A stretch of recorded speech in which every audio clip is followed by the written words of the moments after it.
Good afternoon. I can't really see you. I'm very happy to be here. Thank you for inviting me. So let me see where I am. We're going to speak about the future of urbanism and on public space.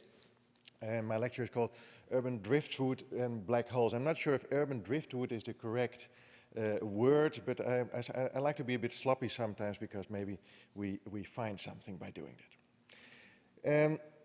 To start with, first I have to go back to Europe, where I still live, and to go back to the end of the Second World War. And of course there were these incredible destructions, particularly in Germany, Poland, and so on.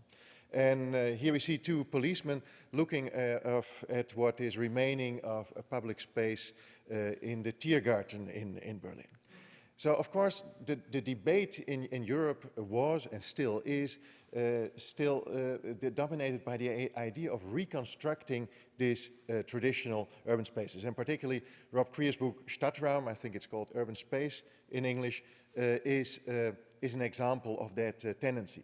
So it is about the loss of urban space in urbanism in the 20th century. And of course this loss, we have this loss because of the destructions in the Second World War, but also because of modern architecture in Creer's opinion. So he proposes to reconstruct Stuttgart. He proposes to reconstruct all of Europe, even the parts that weren't there before. But this is what he does. And so that is the idea, of course, of reconstructing also urban spaces, urban squares that are enclosed in a traditional kind of city texture. Now, when we look at this and how this debate dominates still the debate on public spaces, that is actually very weird. Here on this map, it was published a couple of months ago in the Süddeutsche Zeitung. It shows those German cities that still have an historical city center. And as you can see, those are the ones with the smoke column. I don't know why. I think it should be the other way around. But it's the ones with the smoke column that still have a historical city center. And that is, of course, not much. When we look at it a little bit further, and then I look at the country where I'm living now, I just did a test. When we look at the part of the city that Creer and many of his followers take seriously, then that is the historical city center. And it is a bit far away from me now to read it how many percent it is. I think this is Vienna with 3% of the total city surface. Here we have Salzburg. It's also still considerable amount, something like 2 point something. I hope you can read it better than I do. But those are the biggest one. Graz, neglectable. Innsbruck, where I live, hardly anything present. And Linz, it's also not very big. So actually this part of the city that dominates the debate is incredibly tiny. And it's not that these cities are actually smaller than their territory. These cities have grown way beyond their territory. But this city center is still, for many people, for many of us, the kind of core of the city and also the cultural center of the city. And as if in Berlin during the Cold War, we have a kind of airplanes bringing in culture just in this limited area of the city. In fact, when you go to look at Linz, and you won't even recognize on this aerial photograph or this stitched together collage of Google Earth photographs, you will see that Linz has dissolved in a much larger area. You see Linz on the top. On the left you see Krems, a city that you probably have never heard of. And right on the bottom you see Steyr, a city that you also never heard of, but which has a kind of car industry that most German cities would be very envious about.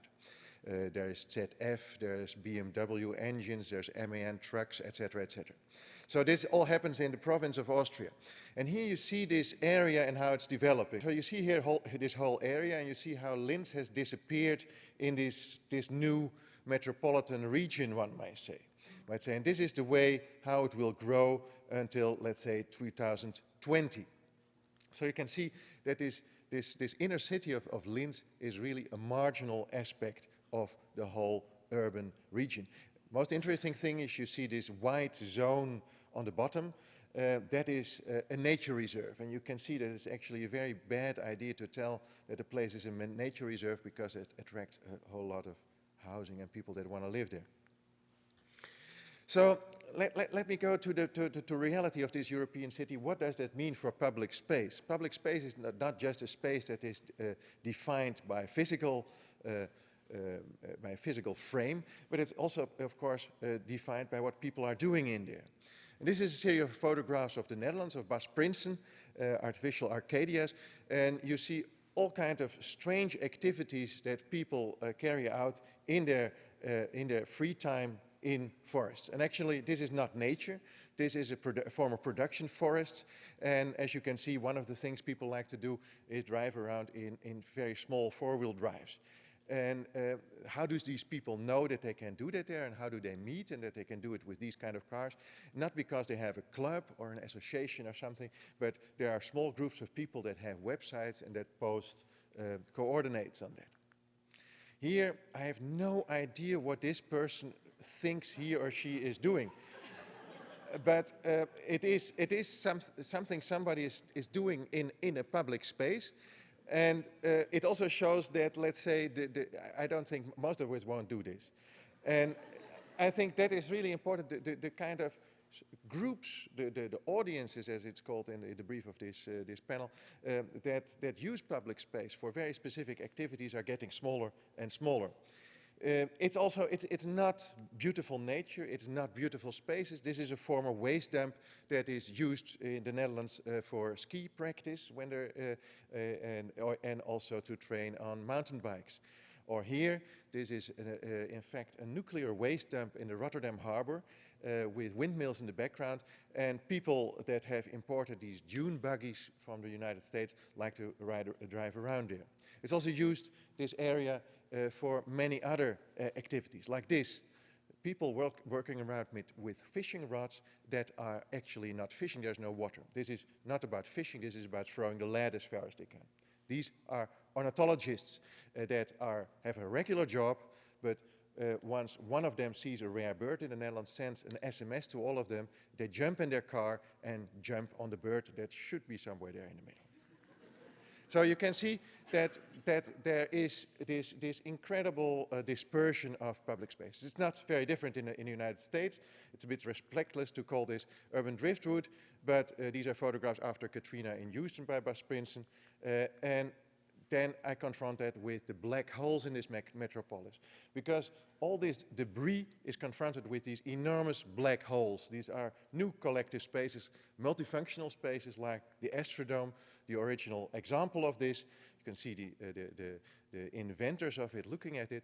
It's a space that you can change incredibly quickly. I've seen it once at a rodeo, and it can change in all kinds of functions. It's called Il Duomo, as if it's a kind of religion, but what you can see here is a demolition derby.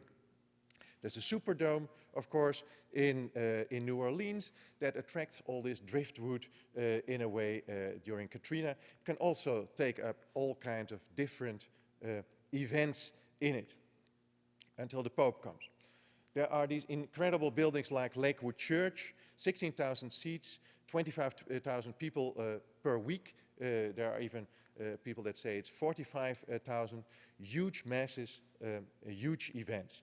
And this church is so big because it comes in 90% of American households. It's not just in the United States, it's not just in Lagos, it's also in Cairo, here part of the city that lives from collecting garbage, and these people that collect garbage actually built this enormous church. Now let's quickly go to the Ruhrstadt, the former Ruhr area in Europe, a shrinking city, but it's still 4 million, and it is an area that seems to have no structure at all. But in this area, there is, of course, soccer stadiums are incredibly important, built after the example of the Astrodome. So you have media are very important. And one of the things that they immediately did, it's covered. You can move out the playing field, and that means that you can introduce all these other spectacles in it. And they are broadcasted by television. In fact, the whole stadium is a kind of television studio.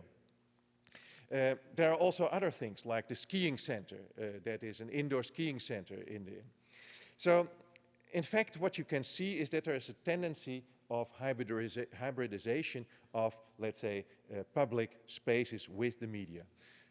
All kind of different functions getting increasingly indoor, they're getting better, bigger, they're mediatized, and that means because of that, because of they are mediatized, it is possible to invest in them. German soccer was saved by commercial television, one might say. Because of that, people came again. And and when you build such a covered stadium, it is also possible to do other things in it. That is something that is not restricted, I think, to buildings. It is also something that happened, for example, to Heideland in Switzerland. Heideland never existed, of course, but because there were so many Japanese tourists coming to Switzerland to see Heideland, they actually made it. So I think it's not a joke. It's slightly serious. So I think if there is, I do think also in the last panel we saw some of examples. I do think there is a big potential in this new hybridization of media and public spaces, and basically I think we could save these, maybe partly these chaotic cities, or revitalize them if we would connect them to the web, to new media, and work with them. I mean, it's not, it is like Benjamin Breton said yesterday, urbanism becomes more and more a kind of interface design, and I think that's true. It is not a matter anymore of have a kind of modernist strategy of taking a vacuum cleaner and clean up the mess, but it is much more complicated. There are many more parties involved. It is a much more messy business, I think, these days. But I am very hopeful and positive that we can work with these new media to work in urbanism. Thank you very much.